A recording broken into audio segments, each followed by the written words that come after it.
أعوذ بالله من الشيطان الرجيم. بسم الله الرحمن الرحيم.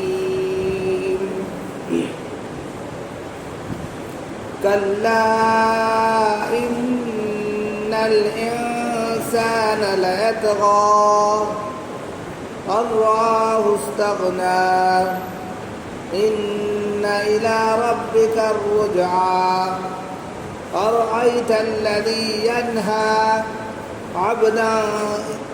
عبدا إذا صلى أرأيت إن كان على الهدى أو أمر بالتقوى أرأيت إن كذب وتولى فلم يعلم بأن الله يرى كلا لئن لم ينته لنسفعا بالناصية ناصية كاذبة خاطئة فليدع ناديه سندع الزبانية كلا لا تطعه واسجد واقترب صدق اللہ العظیم.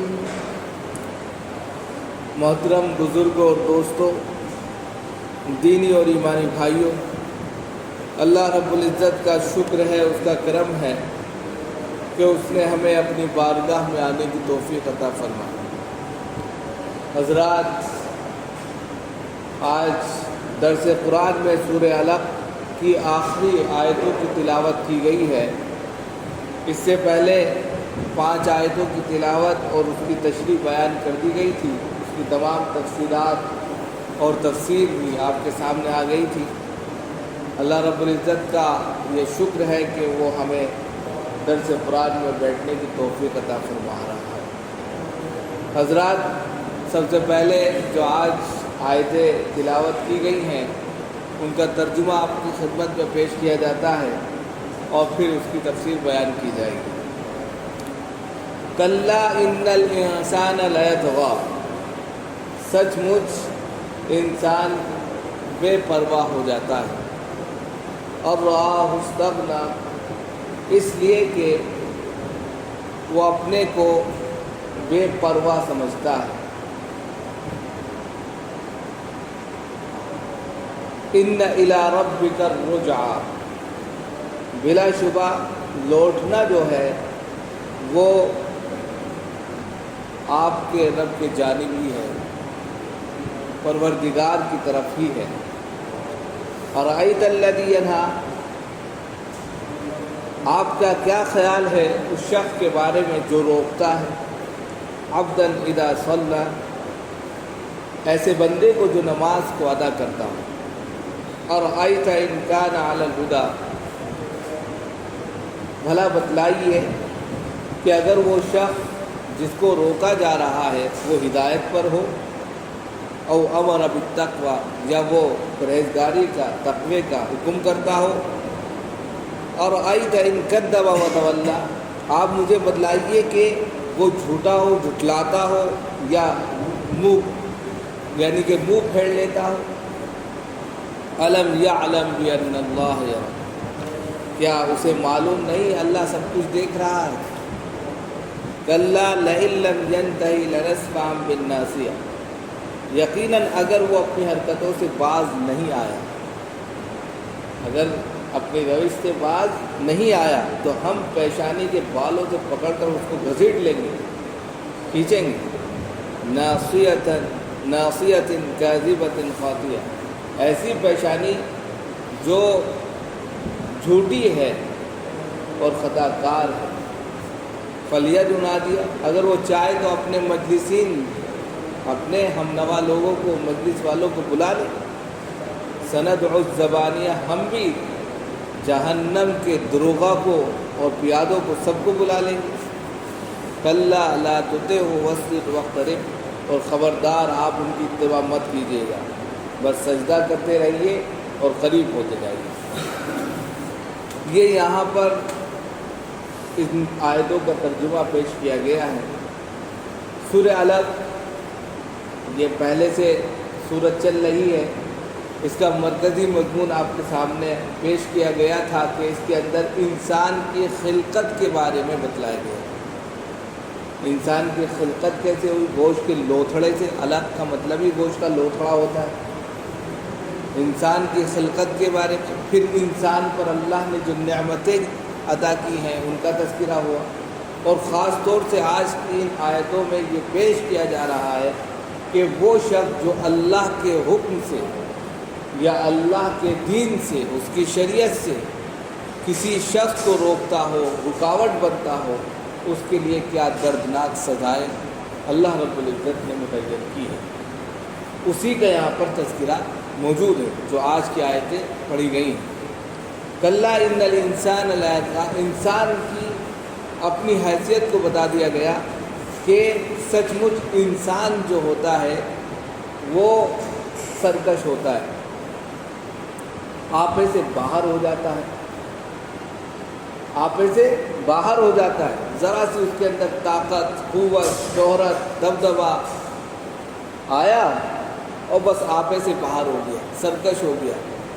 تو کہا کہ سچ مچ انسان کی جو فطرت ہے وہ سرکشی ہے، آپے سے باہر ہونا ہے اور راہ استگنا، اس لیے کہ وہ اپنے کو بے پرواہ سمجھتا ہے۔ ارے مجھے کیا کسی کی پرواہ، میں ہی تو سب کچھ ہوں، آج کے وقت کا سب سے بڑا دیوتا تو میں ہوں، میری پوجا ہوگی، لوگ ادھر ادھر بھاگ رہے ہیں۔ وہ اپنے کو جب بڑا سمجھنے لگتا ہے، سرکشی پر اتر آتا ہے، بغاوت کرنے لگتا ہے، خدا کا باغی بن جاتا ہے، اس کے دین کا باغی بن جاتا ہے، تو یہ ساری چیزیں ہوتی ہیں۔ لیکن اللہ کیا کہہ رہا ہے؟ ان الی ربک الرجع، ارے لوٹ کر تو میرے ہی پاس آؤ گے۔ ان الی ربک الرجع، کہ بلا شبہ تمہارا لوٹنا جو ہے تمہارے پروردگار کی طرف ہے۔ پلٹ کر انسان کا آخری ماوا اور ملجا خدا کی ذات ہے، اس کے دربار میں حاضری دینی ہے، وہاں اپنے کیے کے تمام چیزوں کو تسلیم کرنا ہے، سزا اور جزا دونوں کا وہاں فیصلہ ہونا ہے۔ تو لوٹنا تو تمہارے رب کی جانب ہی ہے، چاہے تم کتنی سرکشی کر لو، چاہے تم کتنی بغاوت کر لو، لیکن لوٹ کر ایک نہ ایک دن اس دنیا کو چھوڑ کر اللہ کے پاس جانا ہے۔ اور آیت اللہ ینہا، آپ کا کیا خیال ہے اس شخص کے بارے میں جو روکتا ہے؟ یہاں ابو جہل کے بارے میں بتایا جا رہا ہے۔ ینہا سے مراد ابو جہل ہے کہ جو شریعت سے، نماز پڑھنے سے، اسلامی تعلیمات سے، توحید سے، رسالت سے، سب سے روکتا تھا، لوگوں کو دور رکھتا تھا آپ صلی اللہ علیہ وسلم سے۔ تو اس کے بارے میں آپ کا کیا خیال ہے؟ آپ کیا کہیں گے اس شخص کے بارے میں جو روکتا ہے؟ عبداً اذا صلی، ایک ایسے بندے کو جو نماز کی ادائیگی کے لیے جاتا ہے، نماز ادا کرتا ہے، اس کو بھی روک رہا ہے، نماز نہیں پڑھ سکتے آپ خانہ کعبہ میں۔ عبداً سے مراد جناب محمد رسول اللہ صلی اللہ علیہ وسلم، کہ حضرت محمد صلی اللہ علیہ وسلم کو اس شخص نے، جس کو ہم نے کہا ینہا سے مراد ابو جہل ہے، ابو جہل نے کہہ دیا کہ آپ خانہ کعبے میں نماز نہیں پڑھ سکتے، ورنہ میں آپ کے گردن پر پیر رکھ کر رون ڈالوں گا، آپ نہیں پڑھ سکتے۔ اتنی بدتمیزی پر اتر آئے، آپ سے بد کلامی کی، آپ سے بدتمیزی کی کہ آپ خانہ کعبہ۔ اب بتائیے خدا کے عبادت سے خانہ کعبہ میں، یعنی اللہ کے گھر میں کوئی انسان روکے، کتنی بڑی بات ہوگی۔ ہر شخص کو وہاں جانے کی اجازت ہے، ہر شخص کو عبادت کرنے کی اجازت ہے۔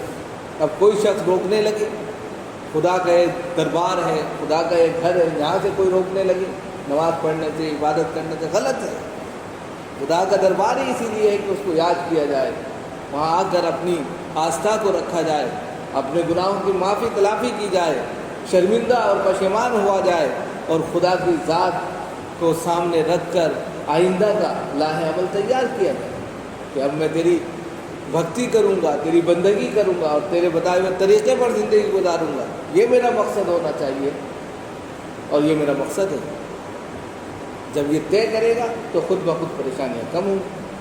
اور ان کان علی الہدی، بھلا بتلائیے کہ وہ شخص اگر ہدایت پر ہو، یعنی جس کو وہ شخص روک رہا ہے، نماز نہیں پڑھ سکتے، خانہ کعبہ میں نہیں آ سکتے، مسجد میں نہیں آ سکتے، اور ایسے شخص کو روک رہا ہے کہ وہ ہدایت پر ہو، ہدایت یافتہ ہے، وہ اس کو رسالت ملی، اسی کو روک رہا ہے، او امر بالتقوی، یا وہ پرہیزگاری کا، تقوی کا حکم کر رہا ہے، یعنی کہ اچھائیوں کا حکم کر رہا ہے، برائیوں سے روک رہا ہے، شراب خوری سے، زنا کاری سے، سود سے، رشوت سے، سب سے روک رہا ہے، پرہیزگاری اچھائیوں کی طرف حکم کر رہا ہے، نماز پڑھو، روزہ رکھو، لوگوں کی عبادت کرو، غریبوں کے کام آؤ، مسکینوں کے کام آؤ، بیوہ اور یتیموں کے سہارا بنو، معاملات میں درست رہو، کسی کا دل نہ دکھاؤ، کسی کا مال نہ ہڑپو، چوری چماری نہ کرو، یہ ساری چیزیں وہ کر رہا ہے، او امر بالتقوی، آخری درجے کی پرہیزگاری ان کو بتا رہا ہے،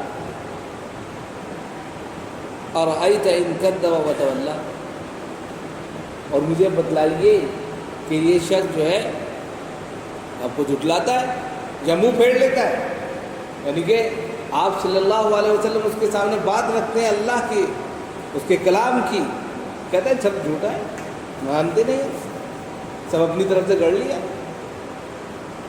وتولی، اور منہ پھیر کر چل دیتا ہے، ارے چھوڑو یار ان کو، ان سے کون بات کرے گا، منہ پھیر کر چل دیتا ہے، جھٹلاتا الگ ہے، چار آدمی میں بدتمیزی الگ کرتا ہے، آپ کے تعلق سے جھوٹ باتیں پھیلا دیتا ہے، اور یہ چل رہا ہے، جو اس وقت بھی تھا آج بھی چل رہا ہے۔ اگر ایسا ہے تو پھر الم یعلم بان اللہ یری، یہ ان کی جزا ہے، یعنی یہ شرطیں ہیں، ارأیت ان کان علی الہدی او امر بالتقوی ارأیت ان کذب وتولی، یہ شرطیں ہیں، اور جزا کیا ہے؟ الم یعلم بان اللہ یری، کیا اسے معلوم نہیں اللہ سب کچھ دیکھ رہا ہے؟ اگر اللہ نے اس کو اس وقت طاقت، قوت، عہدہ، شہرت، دولت، ثروت سب کچھ دیا ہے، اگر وہ وقت کا امام ہے، وقت کا پنجہ اور وقت کا شکنجہ سب اس کے ہاتھ میں ہے، تو پھر یہ بھی یاد رکھنا چاہیے کہ اس کے ذہن میں یہ علم بھی ہونا چاہیے کہ خدا دیکھ رہا ہے۔ اگر یہ چیز وہ نکال رہا ہے تو اس کی سرکشی مزید بڑھ جائے گی، اور اگر وہ یہ خیال کر لے گا کہ خدا دیکھ رہا ہے، جواب دینا پڑے گا، اس سے بڑی عدالت میں پیشی ہوگی، تو وہ غلط کام سے رک جائے گا۔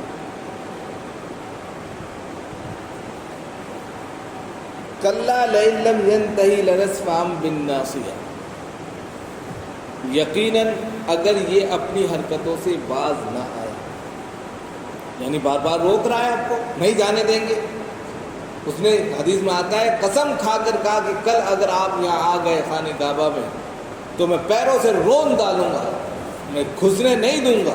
بہت سے لوگ ہوتے نا اپنی بڑائی، گھمنڈ، تکبر میں کیا کہتے ہیں مسجد میں مت آ جانا، آج بھی بہت سے علاقوں میں اس طرح کے واقعات پیش آ جاتے ہیں۔ اس وقت کا امام، یا کہہ سکتے ہیں اس وقت کا سب سے سپر پاور جو ہے ابو جہل بنا ہوا تھا، سردار، اور آپ صلی اللہ علیہ وسلم کو توہین کی نظر سے دیکھتے ہوئے، بدتمیزی کرتے ہوئے، آپ کو رسوا کرتے ہوئے کہہ رہا ہے کہ آپ خانہ کعبہ میں مت آئیے گا، ہم آپ کو گھسنے نہیں دیں گے، اور اگر آپ آ گئے تو ہم رون ڈالیں گے، پیروں سے گردنوں پر پیر رکھ کر چڑھ جائیں گے۔ تو وہی کہنا ہے کلا لئن لم ینتہی، یقیناً اگر یہ اپنی حرکتوں سے باز نہیں آیا، نہیں رکا، لنسفعا بالناصیہ، تو ہم پیشانی کے بالوں سے گھسیٹ لیں گے اس کو۔ یہ سمجھتا کیا ہے اپنا؟ اور جب یہ بات آپ صلی اللہ علیہ وسلم کو معلوم ہوئی کہ وہ یہ کہہ رہا ہے کہ اگر آپ مسجد حرام میں تشریف لائے اور تو وہ آپ کو روندے گا، تو آپ صلی اللہ علیہ وسلم فرماتے ہیں آگے چل کر کہ فرشتے طاق میں تھے کہ اگر وہ یہ حرکت کرتا تو فرشتے اس کو نوچ ڈالتے، بوٹی بوٹی کر دیتے، قیمہ قیمہ بنا دیتے۔ وہ کیا سمجھ رہا تھا؟